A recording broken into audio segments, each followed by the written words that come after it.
Marcos capítulo 9, versos de 30 a 37. E tendo partido dali, passavam pela Galiléia, e não queria que ninguém o soubesse, porque ensinava os seus discípulos e lhes dizia: o Filho do Homem será entregue nas mãos dos homens e o matarão, mas 3 dias depois da sua morte ressuscitará. Eles, contudo, não compreendiam isto e temiam interrogá-lo. Tendo eles partido para Cafarnaum, estando ele em casa, interrogou os discípulos: de que é que discorríeis pelo caminho? Mas eles guardaram silêncio, porque pelo caminho haviam discutido entre si sobre quem era o maior. E ele, assentando-se, chamou os 12 e lhes disse: se alguém quer ser o primeiro, será o último e servo de todos. Trazendo uma criança, colocou-a no meio deles e, tomando-a nos braços, disse-lhes: qualquer que receber uma criança tal como esta em meu nome, a mim me recebe. E qualquer que a mim me receber, não recebe a mim, mas ao que me enviou. Marcos capítulo 9, de 30 a 37, tem lições muito importantes para a nossa vida, especialmente para este período da humanidade que nós estamos vivendo, onde todas as pessoas têm direito de expressar-se, mas ninguém está sabendo interpretar quer o que se escreve, quer o que se diz. Olha o que diz a palavra do Senhor. Verso 30. E tendo partido dali, passavam pela Galiléia, e não queria que ninguém o soubesse. Deus guardando segredinho? Deus precisa guardar segredo? Gente, não tem a ver com guardar segredo, tem a ver com privacidade, conservar a si mesmo. Já parou para observar quantas pessoas hoje estão simplesmente publicando tudo da sua vida? Publica o que come, publica o que bebe, publica o que pensa, publica em quem vai votar. São pessoas que dão exposição da sua vida a todos e depois não querem que as pessoas se metam na vida delas. Ora, se você fala de você para outros, você acha que as pessoas não vão opinar acerca de ti? Se você quer que ninguém fale da sua vida, quer uma sugestão? Uma sugestãozinha simples: não fale mais da sua vida aos outros.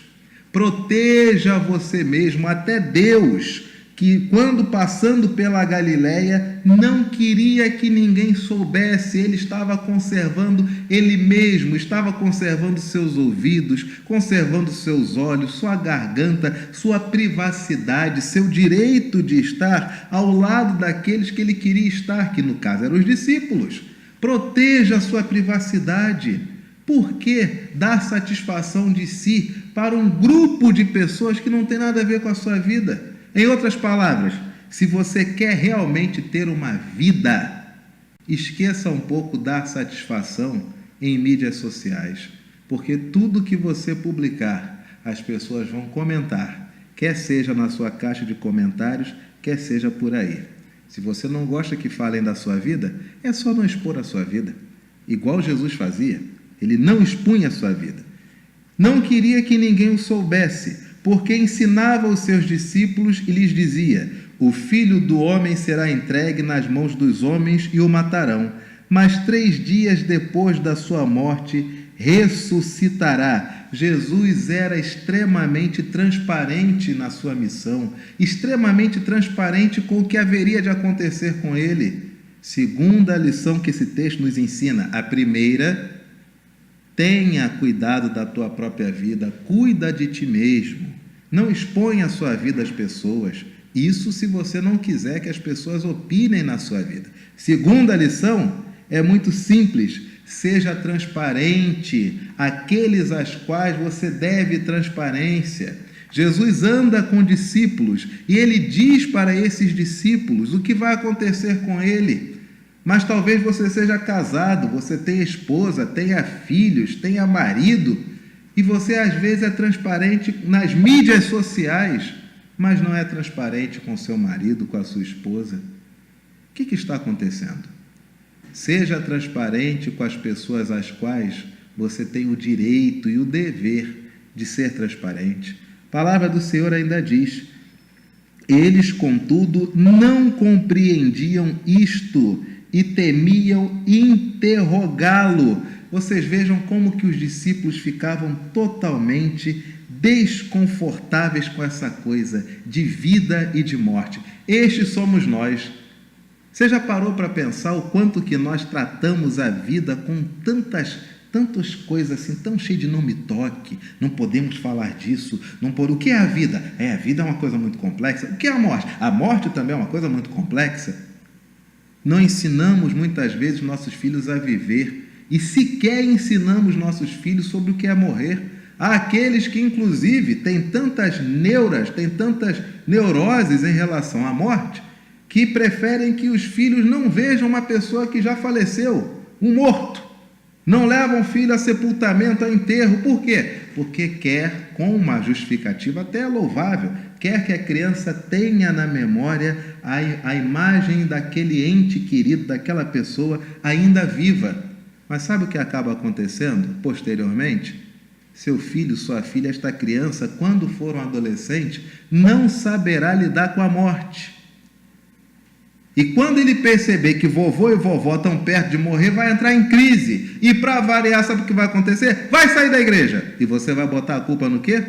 A falta de atividade da igreja para os adolescentes. Nem sempre. Muita coisa é dentro de casa que não está se aprendendo.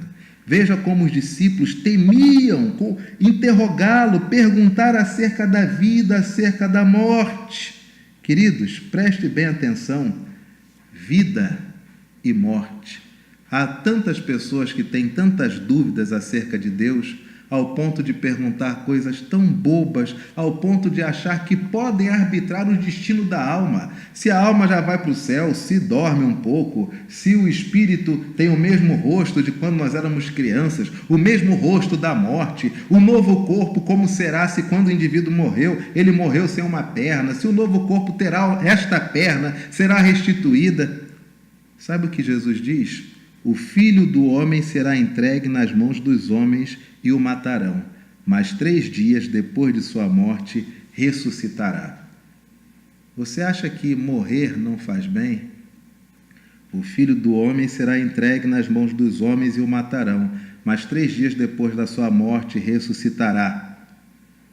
Você acha que você pode aconselhar Deus acerca de como é certo viver? Talvez você tenha dúvidas. Por que o bandido na prisão joga bola o dia todo e você, trabalhador, tem dor na coluna? O Filho do Homem será entregue nas mãos dos homens e o matarão, mas 3 dias depois da sua morte ressuscitará. Em outras palavras, a vida é a vida para todos. Até Deus, quando aceitou encarnar-se em figura humana, sabia que a vida trazia morte. Sabia que a vida trazia morte muitas vezes por circunstâncias que nenhum de nós quer. Talvez a maioria tenha o sonho de querer morrer dormindo. Mas sabe o que Deus diz acerca de como ele vai morrer? O Filho do Homem será entregue nas mãos dos homens e o matarão. Aceite. Você não tem controle pleno sobre a sua vida. Também não tem controle pleno sobre a sua morte. E como isso nos traz sofrimento, como traz desconforto. Existe o melhor fuzileiro naval americano, chamado David Goggins, uma pessoa formidável. Veja aí no YouTube, tem um link, você vai procurar, procurei, David Goggins, Goggins, David Goggins, onde ele fala que, devido à sua infância, ele não era bom na escola, não era bom em educação física, não era bom em praticamente nada. Sofria bullying o tempo todo. E na sua condição de um homem, de um ser humano negro, sabe o que ele disse?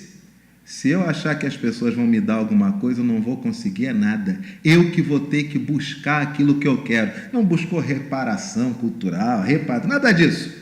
Ele acordou dizendo o seguinte: como ser humano, eu tenho que buscar evoluir a partir de mim mesmo. E sabe o que ele fez?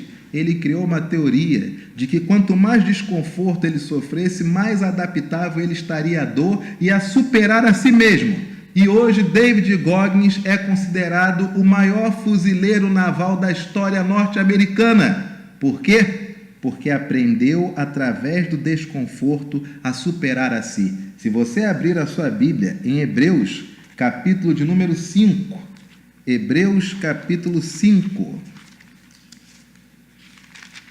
Deixa eu abrir aqui, Hebreus, capítulo 5, a partir do verso 7. Ele, Jesus, nos dias da sua carne, tendo oferecido com forte clamor e lágrimas, orações e súplicas a quem o podia livrar da morte, e tendo sido ouvido por causa da sua piedade, embora sendo filho, aprendeu a obediência pelas coisas que sofreu. Vou ler de novo. Ele, Jesus, nos dias da sua carne, tendo oferecido com forte clamor e lágrimas, orações e súplicas a quem o podia livrar da morte, e tendo sido ouvido por causa da sua piedade, embora sendo filho, aprendeu a obediência pelas coisas que sofreu. Não sei se David Goggins conhece Jesus, mas você conhece Jesus, eu conheço Jesus. E sabe o que o nosso Jesus diz?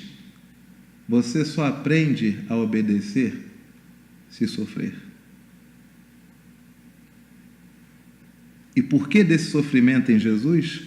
Aprendeu a obediência pelas coisas que sofreu, e, tendo sido aperfeiçoado, tornou-se o autor da salvação eterna para todos os que lhe obedecem. E, tendo sido aperfeiçoado, sofrimento é barra, sofrimento é punk. Mas sabe o que o sofrimento faz conosco? E eu sei que você sabe. O sofrimento nos aperfeiçoa, nos deixa melhores. O melhor fuzileiro naval norte-americano da história foi um homem que até o período da sua adolescência era o último da fila, o último da sua turma em tudo. E ele percebeu que só se tornaria alguém se ele aprendesse a viver em desconforto.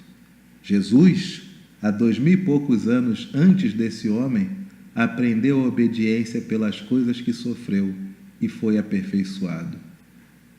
Esse sofrimento que você está passando hoje, eu creio, é para você se tornar melhor. Você vai passar por isso, você vai se aperfeiçoar e você vai superar isso em nome de Jesus. A palavra do Senhor ainda diz, ainda em Marcos, primeira lição: fuja de dar publicidade à sua vida, mantenha a sua privacidade. Segunda lição: seja transparente com as pessoas às quais você tem o dever e o direito de ser transparente. Terceira lição: desconforto gera força, sofrimento gera obediência e aperfeiçoamento. Quarta e última lição: tendo eles partido para Cafarnaum, estando ele em casa, interrogou os discípulos: do que vocês conversavam pelo caminho? Mas eles guardaram silêncio, porque pelo caminho haviam discutido entre si sobre quem era o maior. E ele, com toda a tranquilidade, com todo o amor, com toda a mansidão, assentando-se, porque naquela época só se assentava aquele que era professor, e se assentar era, ele agora passou a ensiná-los, chamou os 12 e lhes disse: se alguém quer ser o primeiro, será o último e servo de todos. Em outras palavras, você quer se tornar o melhor? Não tem a ver com o outro, tem a ver com você. Você não tem que ser melhor do que eu não tenho que ser melhor do que você. Eu tenho que ser melhor do que mim mesmo. Você tem que ser melhor do que você mesmo. Jesus olha para o homem, para os seus discípulos e diz: se você quer ser o primeiro, será o último e servo de todos. Ou seja, não olhe para o outro como uma referência a quem você tem que sobrepujar. Não, concentre-se em você e no que tange ao outro, sirva, porque você não compete com o outro, você compete com você. Você hoje de manhã acordou e você decidiu se você orava ou se não orava. Você decidiu se comia mais ou se comia menos. Você decidiu se consagrava-se ao Senhor ou não estava nem aí. Tudo tem a ver com as suas decisões, as suas escolhas. Não tem a ver com o outro, tem a ver contigo. Você tem que ser o melhor em relação ao quanto você pode ser melhor. Mas tudo tem a ver com você. Ao próximo, só amor, só serviço. Queridos, que Deus nos abençoe, que Deus nos ilumine. Nesta semana, hoje é terça-feira, dia 25 de setembro, em uma semana que ainda está só começando. Mantenha a sua vida pessoal. Cuidado com as exposições. Ao mesmo tempo, seja transparente à sua família. Não esconda coisas, sabendo que você tem um voto de dedicar a sua vida às pessoas que te amam.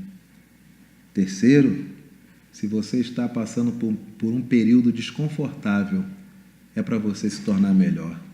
Se você está passando por sofrimento, você está aprendendo a obediência, está sendo aperfeiçoado. E por último, se você quer ser o maior, só depende de você, porque você só compete com você mesmo. Que Deus te abençoe, que Deus te ajude, que Deus nos ilumine. Meu nome é Anderson Dias de Abreu, sou pastor presbiteriano e atualmente, nos últimos 7 anos, eu tenho uma alegria enorme. Sabe qual que é? Todo domingo, sempre quando eu posso, eu venho na Igreja Presbiteriana da Tijuca. É muito bom. Que Deus te abençoe. Até o nosso próximo áudio, até o nosso próximo vídeo. Tchau.